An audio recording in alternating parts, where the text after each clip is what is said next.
আমাদের মধ্যে অনেক সময় অনেক আইডিয়া আসে বা চিন্তা আসে এবং আমরা মনে করি যে আমার চিন্তা অনুযায়ী আমাকে আগাতে হবে, এটার কোনো পরিবর্তন করা যাবে না, আমাকে এটার একদম ফিক্স থাকতে হবে এখানে। এবং এটা আমরা খুব পজিটিভাইজ করি অনেক সময় যে না, আমি আমার সিদ্ধান্তের ব্যাপারে অনড় আছি বা আমার ডিসিশনের ব্যাপারে আমি অনড় আছি।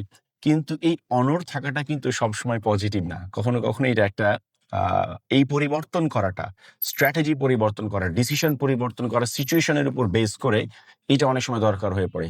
আমরা দেখি বদরের যুদ্ধে রাসূল সাল্লাল্লাহু আলাইহি সাল্লাম এক জায়গায় তিনি শিবির স্থাপন করেছিলেন।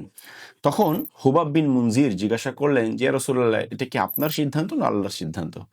তো তিনি বললেন, এটা আমার সিদ্ধান্ত, কারণ আল্লাহর সিদ্ধান্ত হলে এখানে কোনো পরিবর্তনের কথা বলা যায় না। তো তখন যখন আল্লাহ রসুল বললেন আমার সিদ্ধান্ত, তখন হুবাব বিন মুনজির বললেন, তাহলে এক কাজ করেন, আমরা শিবিরটা এখান থেকে উঠে নিয়ে অমুক জায়গায় কূপের কাছে গিয়ে একটা স্থাপন করি, তাহলে আমরা একটা কূপ আমাদের দখলে রাখবো, বাকি সমস্ত কূপ আমরা সিজ করে দিব, যাতে যুদ্ধ শুরু হলে আমরা পানি পাবো কিন্তু ওরা পানি পাবে না। রাসূল সাল্লাল্লাহু আলাইহি সাল্লাম তার শিবির চেঞ্জ করে নিলেন এবং নতুন জায়গায় গিয়ে শিবির স্থাপন করলেন। এই যে তার ডিসিশন উনি চেঞ্জ করলেন। একইভাবে তাইফ অবরোধের সময় তিনি তাইফের দুর্গ অবরোধ করে রেখেছিলেন, দীর্ঘদিন হয়ে যাচ্ছে, ইহুদিরা বের হচ্ছে না ভেতর থেকে। তখন এক ব্যক্তি এসে বলি, ইয়া রাসূলুল্লাহ, শেয়াল তার গর্তে ঢুকে গেছে, আপনি যদি এখানে বসে থাকেন তাহলে আপনাদেরই শুধু রিসোর্স অপচয় হবে, কিন্তু ইহুদিদের কোনো ক্ষতি হবে না।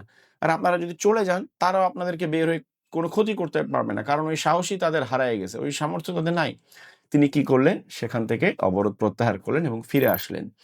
হুদায়বিয়ার সন্ধির সময় দেখেন, সবাই তো নিশ্চিত সাহাবায়ে কেরাম যে আমরা এবার উমরা করব, আল্লাহ রাসূল স্বপ্নে দেখেছেন।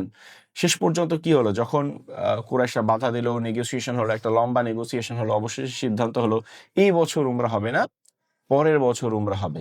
হ্যাঁ, এবং এই বছর তারা মদিনায় ফিরে যাওয়ার সিদ্ধান্ত নিলেন। অনেক সাহাবায়ে কেরাম এটাকে মানতে পারছিলেন না যে কিভাবে সম্ভব। উমর রাদিয়াল্লাহু আনহু তো অনেকটা উত্তেজিত হয়ে গিয়েছিলেন। কিন্তু রাসূল সাল্লাল্লাহু আলাইহি সাল্লাম তিনি যে কতটা দূরদর্শী ছিলেন, তিনি এটার আউটকামটা চিন্তা করেছিলেন যে হুদায়বিয়া সন্ধির আউটকামটা কতটা ভাস্ট হতে পারে। এবং আমরা জানি যে হুদায়বিয়া সন্ধির পরে এত বেশি ইসলাম ছড়িয়ে পড়ল যে হুদায়বিয়ার আগে খন্দকের যুদ্ধে মুসলিমদের সৈন্য সংখ্যা ছিল মাত্র ৩,০০০। আর হুদায়বিয়ার পরে আমরা জানি যে মেজর অভিযান ছিল মক্কা অভিযান, সেখানে মুসলিমদের সৈন্য সংখ্যা ছিল ১০,০০০। এখান থেকে বোঝা যায় যে হুদায়বিয়ার পরে ইসলাম কত ব্যাপকভাবে ছড়িয়ে পড়েছিল। এই যে আফটার ম্যাথটা চিন্তা করা বা কনসিকুয়েন্স চিন্তা করা, একটু দূরে তাকিয়ে স্ট্র্যাটেজিকে চেঞ্জ করা, এই যে ফ্লেক্সিবিলিটি, অ্যাডাপ্টেবিলিটি সিচুয়েশনের সাথে, এইটা রাসূল সাল্লাল্লাহু আলাইহি সাল্লামের লিডারশিপের একটা খুব গুরুত্বপূর্ণ বৈশিষ্ট্য ছিল। কিন্তু আমরা আমাদের লিডারশিপে এই অ্যাডাপ্টেবিলিটি বা ফ্লেক্সিবিলিটিটা আসলে কতটা নিয়ে আসতে পারছি, এটা কিন্তু চিন্তা করা দরকার।